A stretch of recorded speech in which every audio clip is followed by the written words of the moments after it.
자, 영화 재심의 주인공 정우 씨와 함께 사진을 찍으셨네요. 네, 저 때가 이제 마지막 촬영, 영화 마지막 촬영 때였고요. 사실 영화 촬영장에 가보고 싶은 마음이 굴뚝 같았는데 또 너무 나댄다는 얘기 들을 것 같아가지고 안 가고 있었는데 영화 제작사에서 연락 왔었어요. 한 번은 좀 와달라고. 그래서 얼씨구나 좋다고 갔어요. 예. 근데 그날이 마지막 촬영이었고, 그 모티브가 된 사건이 굉장히 유명한 사건입니다. 네. 약촌 오거리 예, 약천오리 사건입니다. 사건에 대해서도 좀 네. 설명 부탁드릴게요. 지금으로부터 21년 전 2000년 8월 10일 전북 익산 약촌 오거리 버스 승강장 앞에서 택시기사가 살해된 채로 발견됐습니다. 그 택시기사를 살해했다는 이유로 당시에 15살 소년이 징역 10년 받았어요. 근데 그 아이가 복역하던 중에 진범이 따로 있다는 제보가 있었고 제보의 근거에서 수사를 진행해 보니까 정말 진범이 따로 있었습니다. 그러면 그 진범을 잡아들이고 그 억울하게 옥살이하고 있던 아이를 풀어줘야 되는데 그 잘못된 수사와 재판을 드러내고 싶지 않아서인지 진범을 풀어주고 그 아이로 하여금 사실상 만기 복역을 하게끔 한 사건입니다. 예. 이 친구가 2010년에 3.1절 특사로 출소했습니다.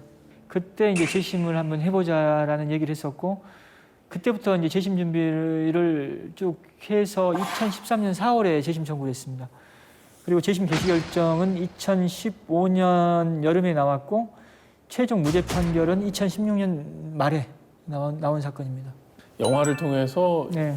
그 무죄가 또 다시 선고되기까지 과정을 좀 지켜보셨던 감회가 남다르셨을 것 같아요.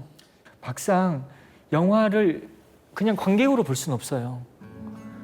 내가 어떻게 그리시는지가 일단 궁금하고 또 이제 실제 사건과 또 연결시키면서 보기도 하고 또 그날은 또 옆에 황상만 반장님이라고 이 사건 재심 과정에서 아주 혁혁한 공을 세우신 분도 함께 앉아 계셨는데 거의 불량 실종 상태였거든요. 그래서 긴장을 엄청나게 하면서 보다 보니까 영화가 끝나는 줄도 사실 잘 모를 정도였고 아니 왜 이렇게 날렸대요?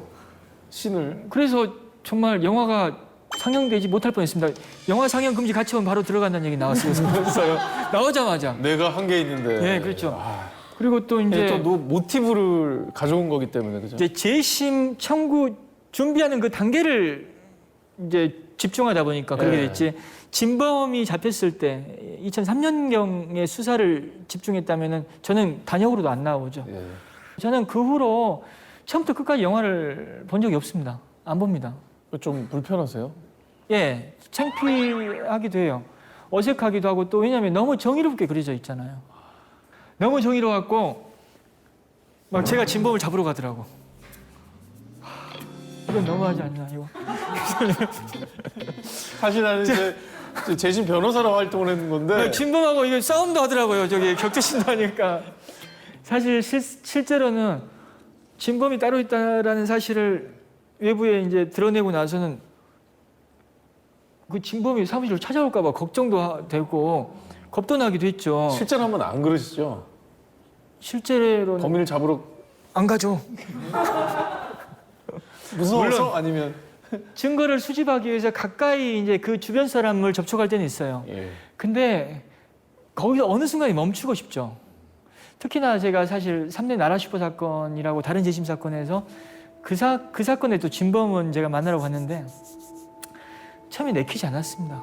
연락을 하는 것도 좀 부담스러웠고 일단 내 전화기에 진범의 전화번호를 찍어서 전화를 걸면 그 진범의 전화기에 내 번호가 찍힌다는 것 자체부터 부담됩니다. 사실 안 하려고 했는데 그때 또 같이 일했던 박 기자가 아니 전화 안 하고 뭐 하냐고 다음 기사는 저기 진범 연락해가지고 그 저기 써야 되는데 막 옆에서 퇴근하니까 알았어. 그러니까 제가 그러면 용감해야 되잖아요. 그렇죠. 현실에서도 저도 좀 싸움도 잘해야 되고. 예. 그래서 제가 놀이터 가가지고 턱걸이는 15개씩 그냥. 그거는 하면 이제 좀 용기가 생겨나요. 아니 사람 몸이 이렇게 또 그냥 하여튼 몸이 좀 돼요 제가. 자, 변호사님이 그 변호를 하시면서 가장 중요하게 생각하는 게 적당한 선행을 하지 않는 것이라는 얘기를 들었습니다. 강연 프로그램에 나가서 적당한 정의는 없다라고 하면서 적당한 조언, 적당한 선행을 경계하자라는 취지로 말씀드린 거고요. 예. 돕는다는 사실 자체도 중요하다. 하지만 그냥 돕는다는 것 자체에 스스로 의미를 부여하면서 할 때는 상대에게 도움이 되지 않고 오히려 그 도움이 중단됐을 때 또 도움의 결과가 좋지 않을 때는 오히려 아주 좋지 않은 관계로 끝이 납니다.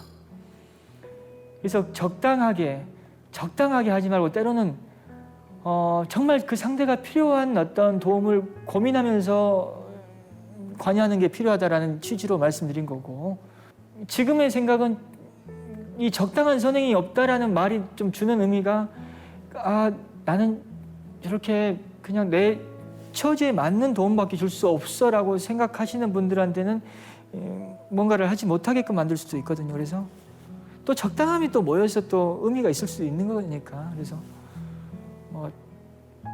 상황에 맞게끔 내가 어떤 실천을 함에 있어서는 그런 부분들을 좀 고려하자. 그러니까 도움을 주는 내 자신이 심취하지 말고. 예, 그게 중요합니다. 예. 그분이 상당히 중요합니다. 예. 저는 많은 사람들, 때로는 공익 변호사들 중에서도 아주 훌륭하신 분들이 너무나 많거든요. 예. 하지만 적지 않은 수의 변호사들이 자신이 이런 활동을 하고 있다는 것에 만족하는 사람들이 꽤 있어요. 그러다 보면은 그냥 자기 좋아서 하는 거가 되거든요. 근데 그건 정말 좋지 않습니다. 그냥 자기가 좋아서 하는 그 목적의 수단인 거예요. 그럴 때는 얼마나 효과적인 어떤 도움도 줄기 어려워요.